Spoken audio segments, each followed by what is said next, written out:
Au nom du Père et du Fils et du Saint-Esprit, ainsi soit-il. Alléluia, chers fidèles, c'est le cri d'allégresse par lequel l'Église, après cette semaine douloureuse de souvenirs, de récits de la passion de notre Seigneur, de tous ces mystères qu'on appelle douloureux, parce que c'est le sacrifice de Dieu fait homme pour être agréable à Dieu le Père et ainsi nous racheter. Après cette semaine de douloureux souvenirs, elle nous a fait revivre le drame du calvaire. Elle salue le Christ vainqueur en ce jour du péché et de la mort et lui fait de sa croix ignominieuse un trône de gloire et de puissance. Voilà, en deux mots, cet événement le plus grand qu'ait eu à enregistrer l'histoire de l'humanité.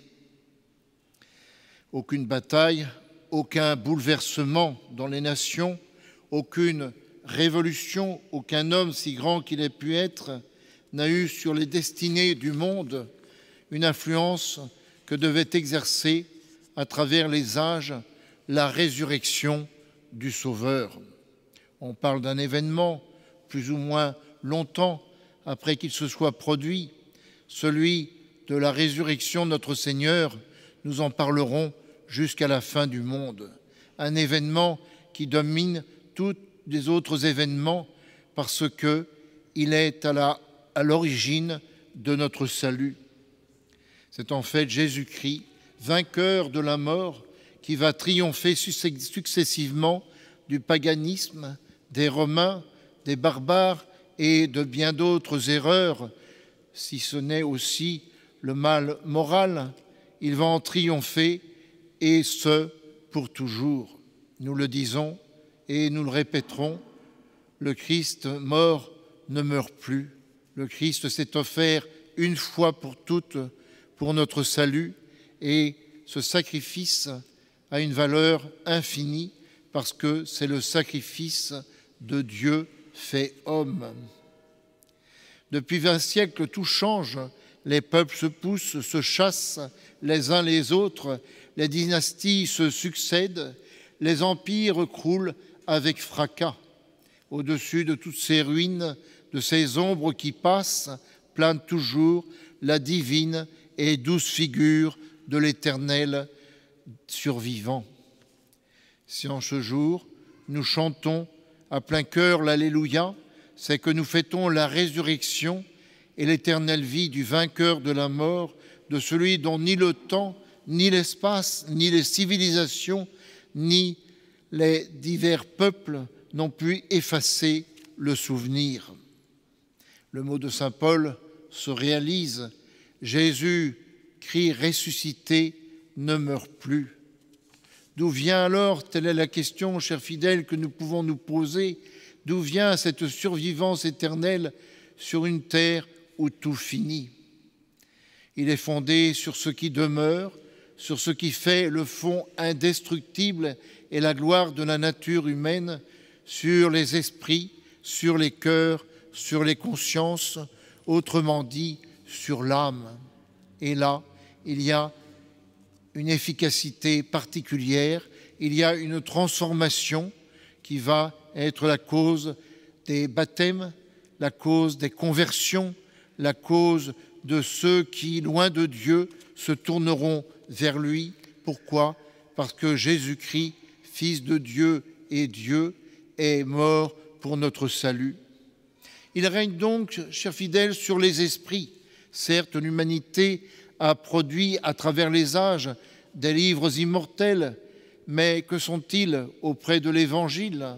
Seul l'Évangile est esprit et vie.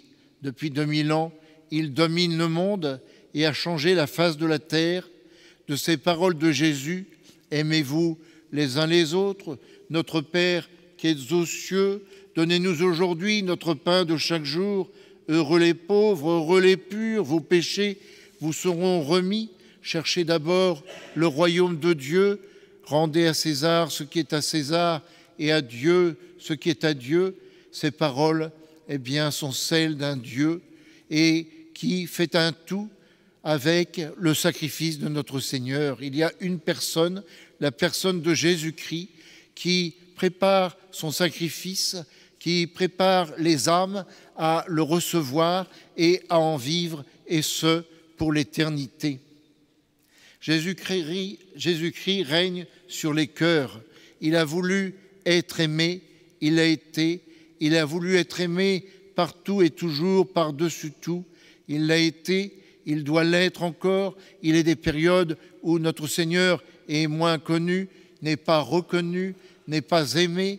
Eh bien, nous devons travailler à cela, chacun à notre façon, par nos prières, par nos efforts, par tout ce que nous pouvons offrir et qui aura une répercussion sur ceux que nous pouvons côtoyer ou bien d'autres que le bon Dieu connaît et qui alors se tourneront vers lui. Il a eu pour nous, pour son amour, des exigences sans bornes.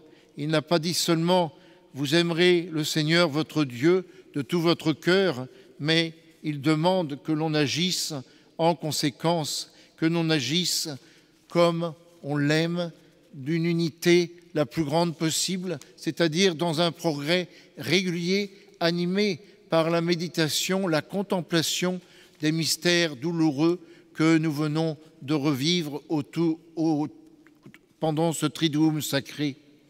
Jésus-Christ règne aussi sur les consciences et ce triomphe est plus extraordinaire encore. On voit des hommes attirer à eux quelques esprits par l'esprit, quelques cœurs par le cœur, mais qui parmi eux peut se vanter d'avoir les consciences?